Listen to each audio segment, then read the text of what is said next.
Assalamualaikum warahmatullahi wabarakatuh. Kembali lagi di channel Radio Horor. Untuk kisah kali ini ada sebuah kisah yang diambil dari Twitter, dari tulisannya akun Twitter yang bernama @adelbert_rusty. Dan untuk kisah yang akan saya bawakan kali ini, yaitu sebuah kisah yang berjudul Gibah. Sebelum kita masuk ke ceritanya, tekan dulu tombol like video ini dan jangan lupa tekan juga tombol subscribe channel ini dan nyalakan juga lonceng notifikasinya agar tidak ketinggalan cerita-cerita lain dari channel ini. Dan bagi teman-teman yang ingin membaca langsung ceritanya, nanti silakan saja kunjungi linknya yang nanti akan saya sertakan di kolom deskripsi. Dan jangan lupa follow juga akun penulis. Dan seperti apa untuk kisah kali ini? Langsung saja kita simak berikut ini.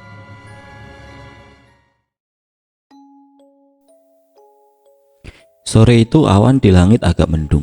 Seperti hari-hari sebelumnya, aku selalu menghabiskan waktu sore dengan berkongkong bersama beberapa tetangga sesama penghuni rumah susun ini.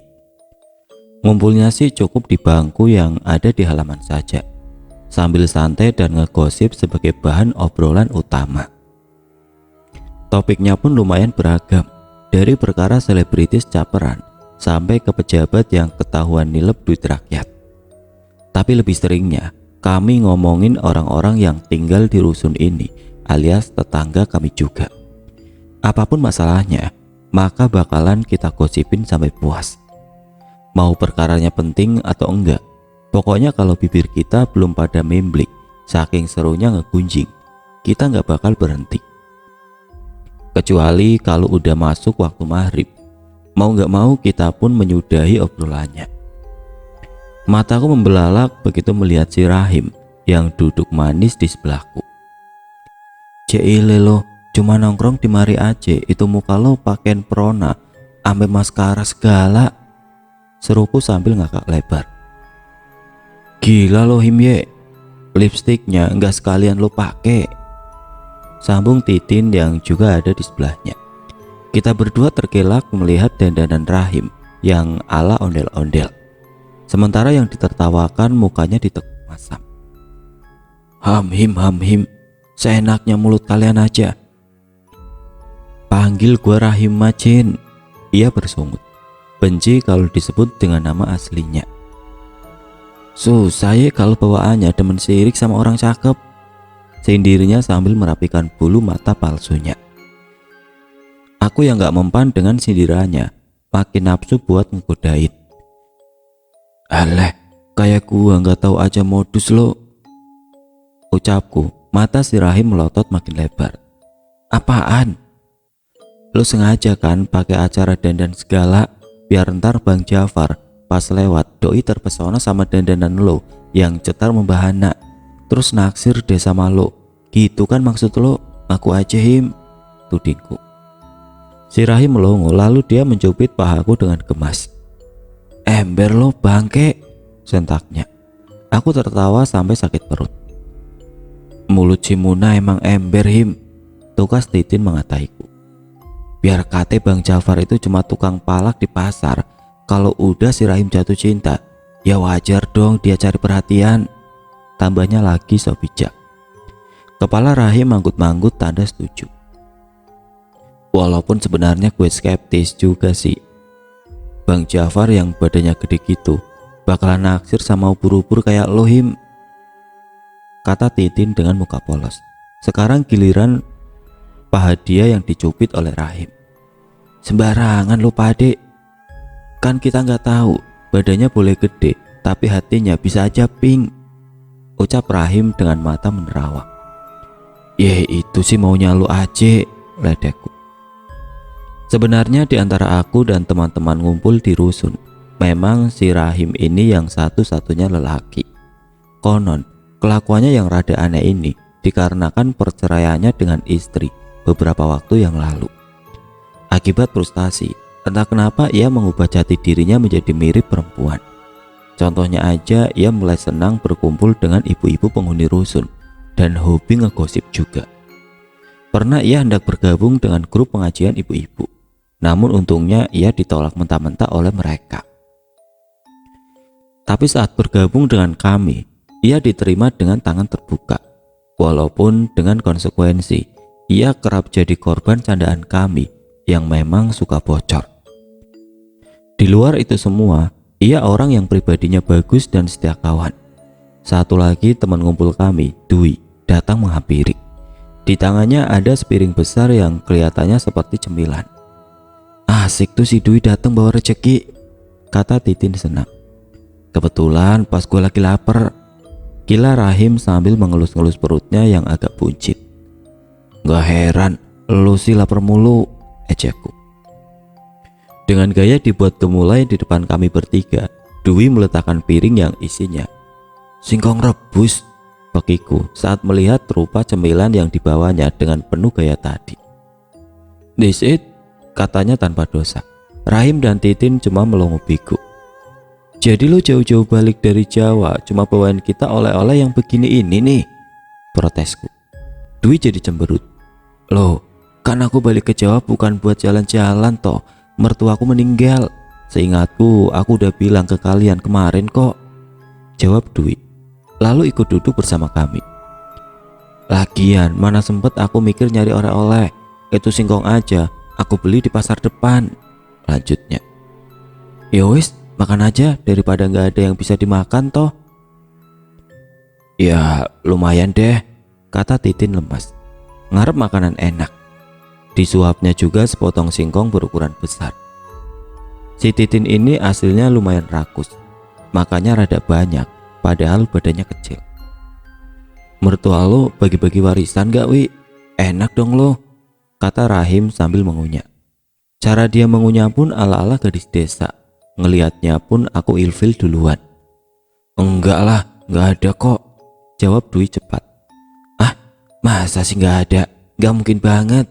Laki lu anak pertama kan, sambungku. Akhirnya ia menjawab dengan malu-malu. Ya gimana gue dapat warisan, lah suamiku kan anak pungut. Si Rahim keselak singkong mendengar jawaban itu, sedang aku ketawa terpingkal-pingkal. Apes amat nasib lo, ledekku. Di tengah keseruan kami mengobrol, lewatlah seseorang yang bernama Farida dengan menenteng kantong belanjaan. Pandanganku tajam menatap ke arah dia.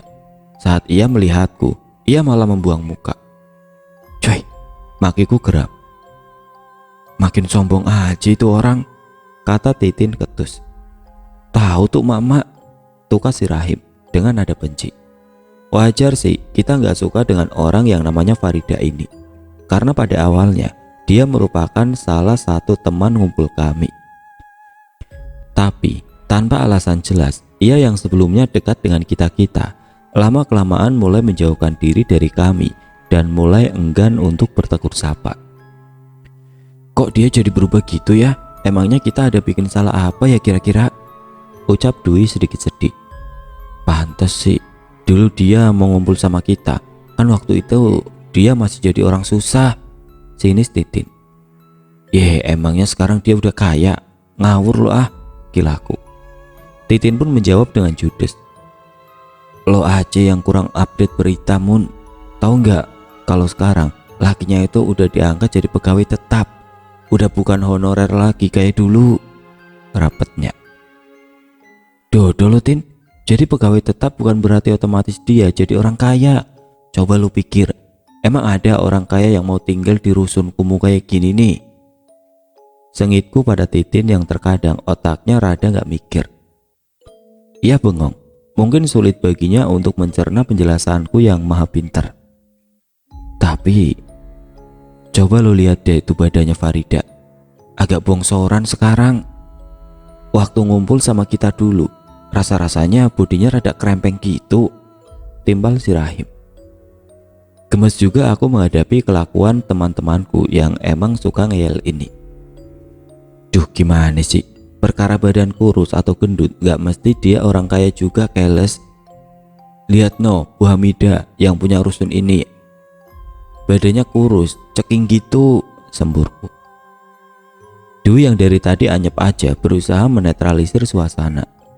Ya wis, daripada capek ngomongin si Farida, mending gak usah diurusin aja, biarin wae, anggap aja gak kenal, habis perkara, celotohnya. Habisin deh singkongnya, ntar dingin kurang enak lagi. Kutelan singkong rebus yang terasa seret di tenggorokan karena mengingat momen-momen ketika masih berteman dengan si Farida yang kini sombongnya luar biasa. Lagi asiknya makan singkong, tahu-tahu Titin menyikut lenganku.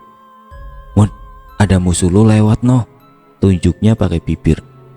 Dari arah lapangan parkir yang tidak seberapa luas, seorang wanita muda berjalan dengan pinggul berlenggak-lenggok. Is, kayak kecakepan aja, cibirku. Piye to Mun, emang Mariani cakep kok, kata Dwi menyebut nama wanita tersebut. Gayanya aja udah modis gitu, gak kucel kayak kita-kita ini, lirihnya. Si Rahim malah tersinggung pada Dwi yang berkata jujur. Enak aja lu Wi, lo aja yang kucel, gua sih enggak, protesnya dengan gaya bences. Bener Wi, jangan salah kira lo, kataku. Loh, salah gimana? Lanjut Dwi. Tuh orang gayanya aja yang digedein, hasilnya tetap aja miskin, levelan kita-kita. Gua sih yakinnya begitu, jelasku. Si Rahim mengikik melihat kesewatanku. Dasar lo aja yang julid Mun, gak bisa lihat orang lain seneng, palingan lo ngiri, gak bisa cakep kayak dia, tudingnya. Ngaku deh lo. Aku jadi emosi. Sableng lo, enggak, gua gak ngiri, gua enek aja lihat gayanya belagu gitu, gilaku. Titin pun membela aku. Sama dong dengan gua Mun, gua aja rada gede ngelihat tingkahnya, mentang-mentang cakep jadi kegayaan. Emang dari sejak pindah di mari dia demen ngehalu biar jadi pusat perhatian. Aku manggut-manggut mendengarkan Titin yang nyablak kalau bercerita. Terus lo pada sadar gak sih kalau suami-suami kita itu demen main mata sama dia, repetnya. Mana pakaiannya aja rada seronok gitu, gua sih curiga kerjanya pasti gak beres. Astagfirullah Titin, nuduh sembarangan wae, dosa lo kalau fitnah, gila si Dwi. Woi, ini kan sekedar prediksi, bisa bener atau salah, tapi gue sih yakin kalau bener, jawab Titin sekenanya. Masa iya kerjanya gak bener, lakinya kan ada, mana ganteng lagi, tugas Rahim dengan mimik muka ganjet. Lah lakinya aja pengangguran gitu, saban hari nongkrong mulu di kamar, ucapku bersemangat. Lo pikir dah, kalau si Mariani gak kerja, siapa juga mau ngasihin makan mereka, ya kan? Iya, tapi kan belum tentu juga kerjanya yang bukan-bukan gitu. Gila Dwi masih gak percaya. Mariani melangkah naik ke atas tangga menuju lantai 2 rusun. Mataku masih tajam memperhatikan gaya jalannya yang terkesan dibuat-buat. Biar dikata seksi kali ya. Makin dongkol dan benci hatiku melihat lagaknya. Timbul ide jahat di kepalaku. Kita kerjain dia yuk, seruku pada yang lain. Ah serius lo? Tanya Titin. Gimana? Sambung Rahim dengan senang. Aku tersenyum licik. Begini nih, aku berbisik pada mereka bertiga tentang rencana jahatku untuk mengerjai Mariani. Mereka mengangguk-angguk paham. Asik-asik, bakalan seru nih, ucap Dwi sambil melompat kesenangan seperti anak kecil habis dikasih permen. Gondok juga aku ngelihat sifatnya yang tadi sok bijak, sekarang malah jadi yang paling antusias. Sehabis ini semoga dia tobat buat kegayaan lagi, kata Titin dengan raut wajah culas. Oke dah, ntar malam kita mulai, siap-siap ya kalian, seruku. Siap, jawab mereka bertiga kompak. Dan obrolan di sore hari itu pun ditutup. Tolong, ada yang kesurupan, tolong. Teriakan seseorang itu mengagetkanku dari tidurku yang pulas. Memang aku sempat terlelap setelah pulang dari ngobrol sore tadi. Soalnya lelah juga habis ngegunjing. Aku beranjak keluar dari ruangan. Kulihat orang-orang berjalan dengan terkopoh-kopoh di salah satu rusun. Siapa yang kesurupan? Tanya seseorang. Itu si Mariani yang tinggal di lantai 2 itu loh, jawab orang yang lain. Kampret, makiku. Rupanya teman-teman memulai rencana tanpa diriku. Buru-buru aku segera berlari menuju ke lantai 2 bersama beberapa tetangga yang akan ke sana juga. Segerombol orang sedang berkumpul di hunian tempat Mariani tinggal. Ternyata benar, ia sedang kesurupan. Pekik bercampur tawanya melengking di dalam ruangan yang sempit tersebut. Beberapa orang, termasuk suami Mariani sendiri, tengah berusaha memegang tubuhnya yang berontak ugal-ugalan. Penampilannya yang biasa cantik, sekarang jadi hancur gak karuan. Layaknya orang yang kerasukan, mulutnya meracau seperti orang gila. Di situ ada si Titin, Rahim, dan Dwi. Ketiganya sedang beraksi persis seperti apa yang kami rencanakan sore hari tadi, mengerjai Mariani buat lucu-lucuan. Titin sibuk menggerak-gerakkan anggota tubuh Mariani dengan cara sedikit brutal. Sementara Dwi menggelitik sekujur badannya penuh nafsu, sedang si Rahim asik berjoget-joget ala penyanyi dangdut. Aku melongo menyaksikan tingkah mereka. Gembel lu pade, gak nungguin gua lo ya, nyosor duluan aja, umpatku sambil mengacungkan tinju. Sorry Damun, soalnya lo ditungguin gak nongol-nongol sih, abis kelonan ya sama laki lo, sosor Titin. Aku nginyem, udah cepetan gabung sini, ini makin seru nih, seru si Dwi. Rahim tertawa cekikikan mirip kuntilanak. Mariani makin histeris. Orang-orang di situ yang awalnya bingung mesti ngapain, sekarang malah semakin panik. Terlebih lagi suaminya yang cemas karena kondisi istrinya yang kian mengkhawatirkan. Namun ketiga temanku itu kelihatan nampak sangat menikmati keisengan mereka. Baru saja aku hendak bergabung dengan mereka, Farida malah masuk ke dalam ruangan itu bersama seseorang di belakangnya. Aku tersentak, lalu mundur begitu melihat siapa orang tersebut. Ternyata orang itu Ustadz Karim yang biasanya ngimam di masjid dekat rusun. Beliau ini juga rutin ngisi kajian di sana. Aku tahu karena dulu aku pernah ikut pengajiannya walau jarang-jarang. Aku menoleh ke teman-teman. Wajah mereka pias saat mengetahui kedatangan Ustadz Karim. Aku menggeram marah kepada Farida. Pasti dia yang membawa beliau ke sini. Udahan yuk, ajak Dwi dengan nada ketakutan. Rahim dan Titin siap-siap ambil posisi untuk melarikan diri. Kulihat bibir Ustadz Karim mulai bergerak, hendak mengucapkan sesuatu.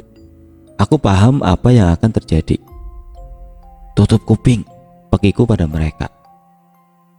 Terlambat, belum sempat mereka hendak melakukannya, suara Ustadz Karim yang menggelegar bak guntur saat membaca ayat suci membuat mereka terlempar dengan keras ke sudut ruangan. Naas, kepala kami malah membentur ujung meja rias yang terbuat dari kayu. Tutup kuping kalian, jeritku sekali lagi. Aku sendiri sudah mengatupkan rapat-rapat kedua tangan di telingaku supaya suara lantunan ayat suci yang dibacakan Ustadz Karim dapat diredam. Walaupun tadi aku sempat terjerembab sedikit. Sambil menutup telinga dengan kepayahan ketika temanku kabur meninggalkan ruangan tersebut. Titin dan Rahim menjerit-jerit histeris, sedangkan Dwi menangis ketakutan. Tidak lama Mariani pun pulih dari mode kesurupannya ketika mereka bertiga telah minggat. Ustadz Karim juga telah menghentikan bacaannya. Alhamdulillah, desahnya lega. Ketika ditanya asal muasal ia bisa kesurupan, Mariani lalu bercerita. Aku yang masih ada di sana tergerak untuk ikut mendengarkan. Ceritanya, seusai sholat Isya ketika ia mau ke dapur, di sana ada 3 sosok mengerikan yang berbentuk pocong seperti sedang menunggunya. Tanpa ia duga, ketiga sosok pocong tadi menyerangnya sampai ia lupa apa yang terjadi berikutnya. Tahu-tahu ia telah kesurupan. Sial, pikirku. Rencana kami gagal total gara-gara Farida ikut campur. Di luar dugaan, ia malah memanggil Ustadz Karim yang memang sudah lama kami takuti. Untung saja kami gak sampai kenapa-napa. Tapi kulihat Farida malah menangis. Loh kok? Itu pasti mereka teman-teman saya, isaknya. Maksud Bu Farida, si Bu Maimunah sama yang 3 itu ya? Tanya Ustadz Karim. Bener, Bu Munah, Bu Titin, Rahim sama Dwi. Sejak mereka meninggal, rusun kita ini jadi angker, timbal seseorang. Apa mungkin karena mereka matinya penasaran? Tanya seseorang bapak yang duduk di sebelah Ustadz Karim. Farida mengangguk lemah. Ia malah berkisah. Hari itu 4 tahun yang lalu, mobil yang kami tumpangi terperosok jatuh ke dalam jurang. Ajaib, saya dan sopirnya bisa selamat, tapi mereka berempat. Tangisnya kembali menjadi. Sudah sering saya melihat penampakan mereka di rusun ini. Sepertinya mereka dendam pada saya karena tidak ikut bersama mereka. Seorang ibu menambahkan, tetangga yang lain juga pernah melihat mereka sering nongol di halaman. Terus terang, kita jadi agak takut. Ustadz Karim manggut-manggut. Mungkin ada baiknya kalau nanti kita adakan semacam ruqyah. Tujuannya untuk mengurangi kesan angker di tempat ini. Gimana? Bapak Ibu setuju? Tanyanya. Setuju, koar mereka. Semoga saja dengan adanya kegiatan tersebut gak akan ada lagi gangguan atau hal-hal negatif yang meresahkan penghuni rusun ini ke depannya. Aminkan dong Bapak Ibu, lanjut si Ustadz. Amin, sambung hadirin yang ada di situ. Farida dan Mariani tersenyum bahagia. Dengan langkah gontai aku berjalan meninggalkan tempat itu. Menyesal juga rasanya dengan ide keparatku tadi. Ini semua dikarenakan aku terlalu julid sama orang lain. Sampai-sampai sesudah mati pun aku masih suka ngusilin kehidupan mereka. Aku menghampiri ketiga temanku yang tengah duduk menunggu di bangku pelataran. Bentuk mereka jadi tidak karu-karuan. Apalagi si Rahim, tampangnya semakin hancur mengerikan. Mereka tertunduk lemas tidak berdaya. Lalu dengan rasa malas, ku ceritakan ulang semua hal yang ku dengar di atas barusan. Dwi terisak-isak, sedang Titin menatapku nanar, siap untuk mengajak ribut lagi. Ini gara-gara lo dan ide lo yang tolol, Mun, runtuknya. Andai kita kagak ngikutin rencana lo, pasti kita gak bakalan bonyok kayak gini nih. Tangan si Rahim mengelus benjol di kepalanya yang makin membesar. Gak kasihan lo, lihat si Dwi sama Rahim sampai kesakitan begitu. Terus lo gak tahu kan kalau tadi kita sempat terguling dari tangga pas kabur tadi, lanjut Titin ketus. Tega lo ya sama temen. Aku berdiam diri diceramai begitu. Gua gak mau tahu, pokoknya lo harus tanggung jawab sama semua kejadian di malam ini, kata Titin gusar. Kupingku jadi panas, aku mulai membalas. Enak aja lo nyalain gue sepenuhnya. Oke, idenya emang dari gue, tapi lo sendiri kan yang ngelakuin tanpa gue. Jadi gak bisa dong lo salahin gue. Pekok lo semua, sewotku. Sambil menunjuk-nunjuk mereka bertiga. Lagian mana gue tahu kalau si Farida bakalan bawa-bawa tuh Ustadz Karim buat ngerecokin kita. Nah lo, mau ngomong apa lo? Pagiku lagi. Kagak bisa. Betul kita yang eksekusi, tapi kan otaknya lo, Mun. Lo kudu dihukum karena lo yang punya rencana, jawab Titin gak mau kalah. Gak, gua gak mau. Gua gak sudi. Kalau gua dihukum, mendingan kita dihukum aja sama-sama biar adil, jeritku makin emosi. Sial lo, Mun, gue juga gak sudi. Lo aja sendiri sono yang dipenjara. Gua ogah, lengking Titin kuat-kuat. Tapi emangnya kita mau dihukum kayak gimana sih? Kan kita udah pada mati, celoteh si Rahim sambil mikir. Tumben ini anak pinter, batinku. Wes, kalian semua, kalau kalian ribut sendiri, masalahnya gak habis-habis, bentak Dwi dengan suara lantang. Aku dan Titin langsung berhenti bertikai. Lambok ya kalian mikir, udah gak penting siapa yang mesti disalahin. Kalian sadar gak? Kita semua terancam gak bakalan bisa tinggal di rusun ini lagi, terangnya dengan nada memelas. Lagi-lagi kami tertunduk dalam, baru sadar bahwa situasinya sedang runyam. Begitu tempat ini dinetralisir, kami terpaksa harus angkat kaki dari sini. Kuakui sih, keberadaan kami berempat di rusun memang cukup meresahkan para penghuni lainnya.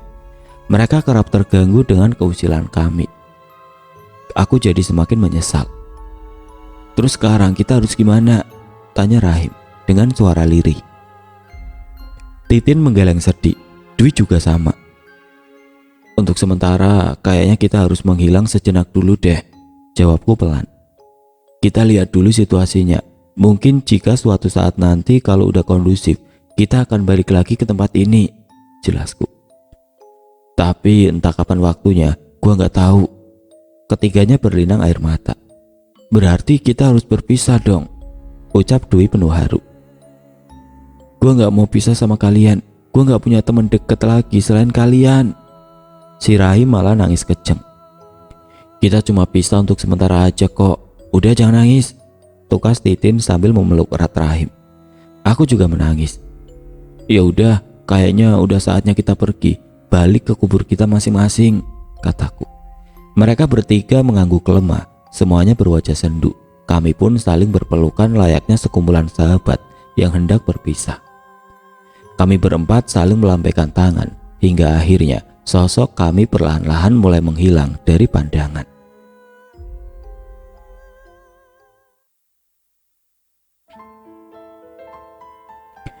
Oke teman-teman, sekian untuk kisah kali ini. Oh ya, kisah di atas merupakan fiksi belaka. Jadi bagaimana menurut kalian tentang kisah ini? Tulis komentar kalian di kolom komentar. Dan bagi teman-teman yang baru bergabung, jangan lupa untuk like, komen, share, serta subscribe channel ini. Dan nantikan kisah-kisah horor berikutnya tetap di channel Radio Horor. Wassalamualaikum warahmatullahi wabarakatuh.